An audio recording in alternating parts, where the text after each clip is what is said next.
Man, they real man, not with the gay shit. You niggas sick and gross me out, transforming into a bitch. I don't want that dirty pussy, little mama. I ain't spending no a trick. Don't need you to put me on. I put myself on. Just came up on another lick. Bills paid, belly full, in lack for nothing. Nigga, do me, stay in my lane. Fuck tryna be another nigga with nothing.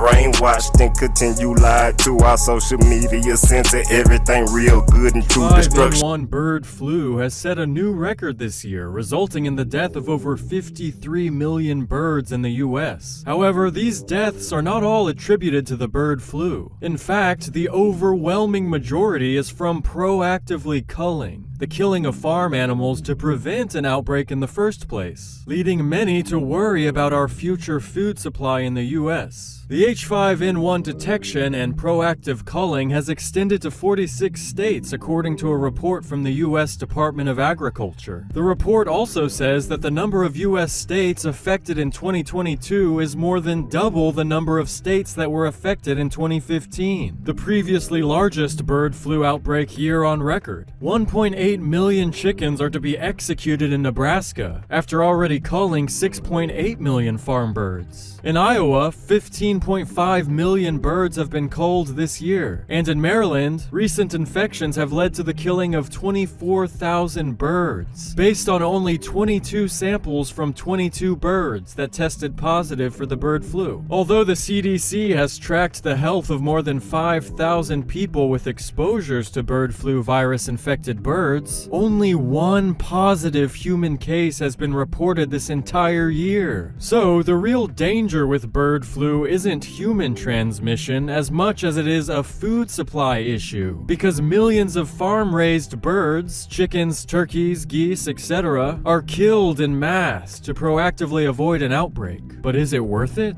How effective is this method? In the United Kingdom, half of the free-range turkeys produced for Christmas have been killed, 600,000 out of 1.3 million. And the government has ordered a bird pandemic lockdown, forcing all poultry and captive birds in England to be kept indoors, since H5N1 is thought to originate with wild birds. Free-range chicken eggs are expected to run out by March, as supermarkets have already begun rationing egg boxes. Because the chickens are being ordered by the government to stay indoors, after 16 weeks, the eggs they produce can no longer be marked as free-range. The bird flu has had 257 confirmed cases in birds since October of 2021, growing more frequent in 2022. The number of precautiously culled birds far exceeds the number of infected birds, and even further exceeds the number of deaths from infection in these birds. Again, we are killing our own food supply, not the bird flu. However, the bird flu is wreaking havoc in the wild. For example, in Peru, several beaches were found to be littered with the carcasses of over 5,000 pelicans who had contracted H5N1. In response, Peru followed the extreme example set by the US and UK, slaughtering more than 37,000 chickens, setting a worldwide precedent for chicken culling. Just like with the solution to the bird flu problem seems to be worse than the infectious disease itself, and results in way more deaths than would have occurred from a true outbreak.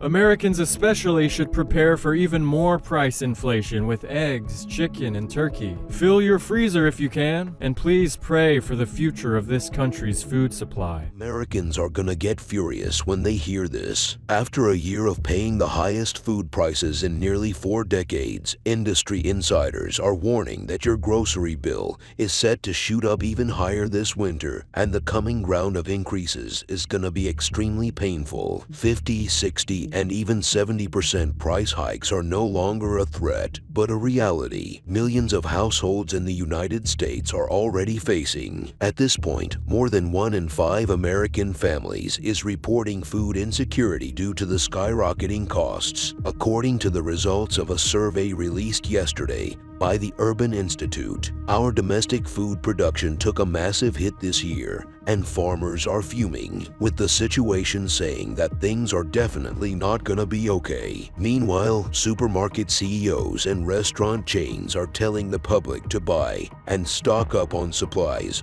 while they still can, because conditions are only gonna get more complicated from here on. In other words, it's time to get ready for a cold, dark winter, while our hard-working population gets increasingly fed up with the oppressive cost of living and the abusive surge in food inflation, that may send some people over the edge. Winter is coming, and so is another price shock at grocery stores. Tens of millions of Americans are already struggling with empty shelves and inflated prices, and according to ReadyWise, an emergency food supply company, U.S. consumers shouldn't ignore food shortage warnings because these alarming trends are expected to continue and worsen in 2023, with egg prices soaring 40%, chicken and meat prices rising 22%, flour getting 23% more expensive, and even bread facing double-digit price increases. It's clear that the official rate of food and grocery inflation, currently standing at 12%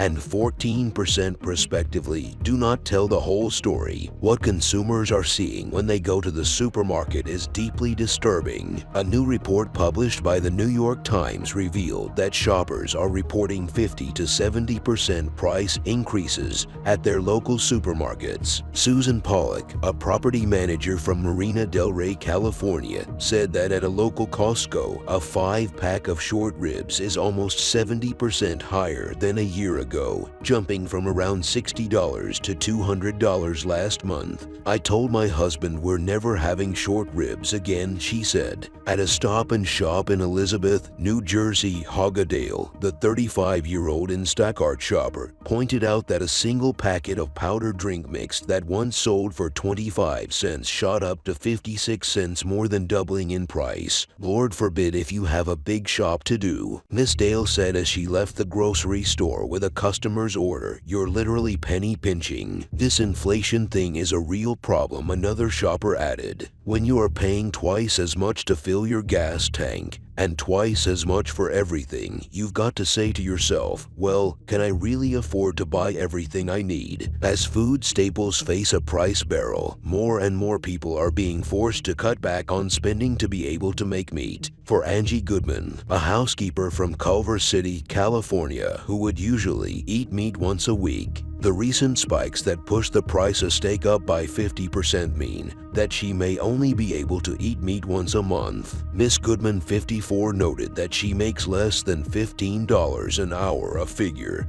that has remained stagnant as the cost of living continued to climb. "Basic things are very expensive," she said. "It's crazy. I'm just taking extra loans to pay for my expenses. I'm maxing out on my credit cards." In recent weeks, furious shoppers have flooded the internet with stories on how much the rise in everyday expenses is impacting their families. One of them shared their shopping on Reddit, shocking others with a basket of just 15 items for over $50. "When I saw the bill, I definitely felt that America is getting way too expensive to even cover basic needs," he wrote. The bad news is that the next wave of price increases is expected to reflect the ripple effect of over 24 months of disruptions in our food supply chain and our domestic agricultural production. In plain English, prepare your wallets because another blow is coming. Some of the nation's leading food suppliers, farmers, industry insiders, supermarket CEOs, and restaurant chains are all sounding the alarm about winter price hikes.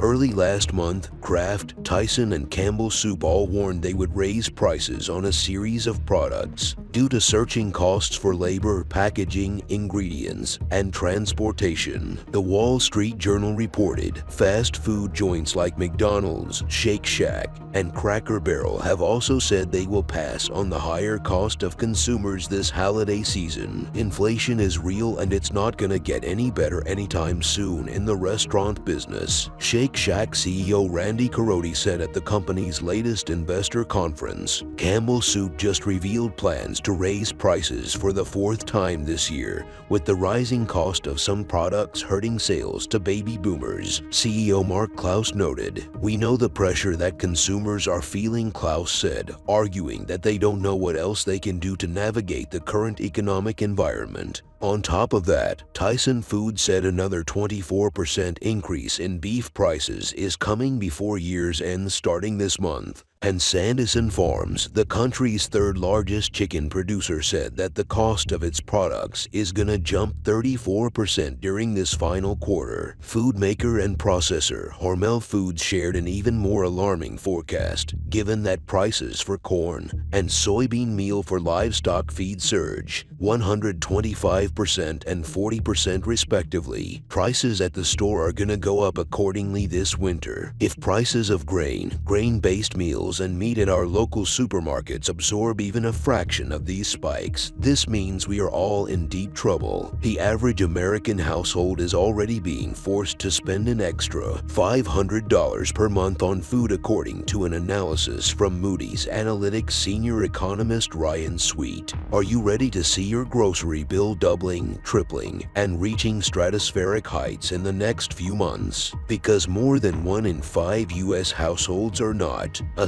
survey released yesterday by the Urban Institute and the Robert Wood Johnson Foundation found that 22% of American families reported food insecurity in September, with food prices skyrocketing at the same time that many of the pandemic relief provisions have ended. Many families and individuals have struggled to afford enough food. Jamie Bartle, senior program officer at the Robert Wood Johnson Foundation, said in a statement, "Policies need to be put in place immediately to ensure that everyone in every community in America, especially our children, has equitable access to healthy, affordable food." He emphasized, "The outlook is not reassuring. I think food prices are going to continue to increase for probably a good year and a half," alerts Phil Leppert, founder of SupermarketGuru.com. On the same note, supermarket CEO John Kaiser is urging Americans to buy now because food inflation will only get much worse. "I've seen price increases coming through for the whole year between price increases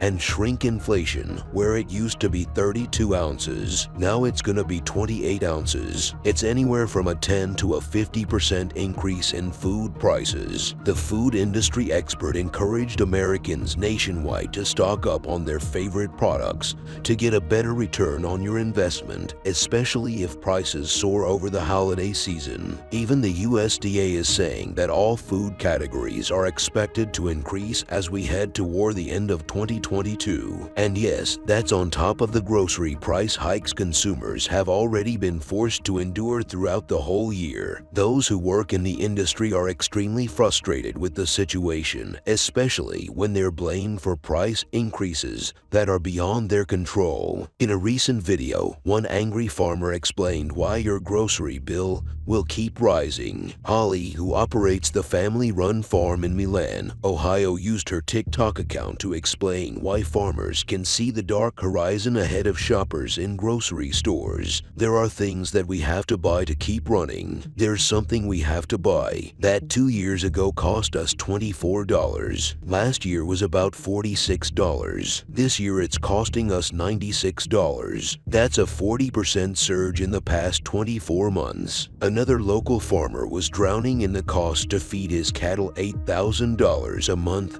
They revealed, "Please understand, food prices are going to go up," she pleaded. "People want to act like it's the farmer's fault. It's not the farmer's fault. We are barely making it to grow the stuff, so you guys are able to get it this holiday season." With increasing desperation, she added, "Guys, this is not going away. Stop sticking your head in the sand and thinking, oh, it's gonna be okay. It's not gonna be okay." She stressed, "The truth is that just as grocery prices for certain farm inputs are outpacing the inflation rate." A University of Illinois study reported in April that general index for farm index prices is more than double the general inflation rate right now, and in the last quarter alone, Quartz reports that U.S. food production costs were up 11% to $437 billion, with fertilizers, which are energy intensive to manufacture, and pesticides experiencing some of the biggest price increases. More than 57% of the fertilizer used in the United States is nitrogenous, and a critical input for nitrogenous fertilizers is natural gas, which can account for 70 to 90% of its manufacturing cost. When the price of fertilizer goes up, those increased costs can show up in the price of food. Moreover, hikes in oil prices, conflicts, emerging diseases, poor governance, and supply chain imbalances, transportation challenges have all come together to create a potentially devastating scenario for our food system, analysts said. These factors have created a perfect storm for a food collapse. Chair of the Academy of the Global Food Economics warned, adding assault to injury demand for food isn't flexible. Consumers may be able to skip other purchases such as clothing or gasoline, but at the end of the day, everyone has to eat. The big elephant in the room is the need for us to change our diets as a result of increasing demands. Unless urgent action is taken, the experts caution that the crisis could have dire consequences. Changes in the availability of food might alter the way we eat for years. Social conflicts could be aggravated and spread. Purely instability in major urban areas. A breakdown in food systems could throw the entire nation into disarray, explained Chris Barrett, an economist and food policy at Cornell University. A food crisis is a price crisis, he said, stressing that its implications are widespread and touch every person's life, even if they don't immediately realize it. It really is a bunch of crises coming together. Food is a key element of any community's culture. When that element becomes less or is removed altogether, civil turbulence can certainly erupt. Food at its basic level is not discretionary. Mark Hamrick, a senior economic analyst at Bankrate.com. That's the challenging aspect to the circumstances we are in. Consumers are prepared for high prices to persist in the foreseeable future, and it's prudent for individuals to continue to be cautious with their household budgets, he advised. It's belt-tightening time and has been for a while. Hamrick said, unfortunately, the mess has been made. The damage done to our food supply chain cannot be undone overnight. Right now, no matter what actions the government takes, life is gonna get more expensive for all of us, and a lot more difficult for millions of low-income families out there. Even if you are well-fed and all your loved ones and neighbors are well-fed, you are gonna be impacted by this. This winter will be a troubling time for all Americans. Anger, frustration, and despair will continue to sweep the United States. It feels like our hard-working population can never catch a break.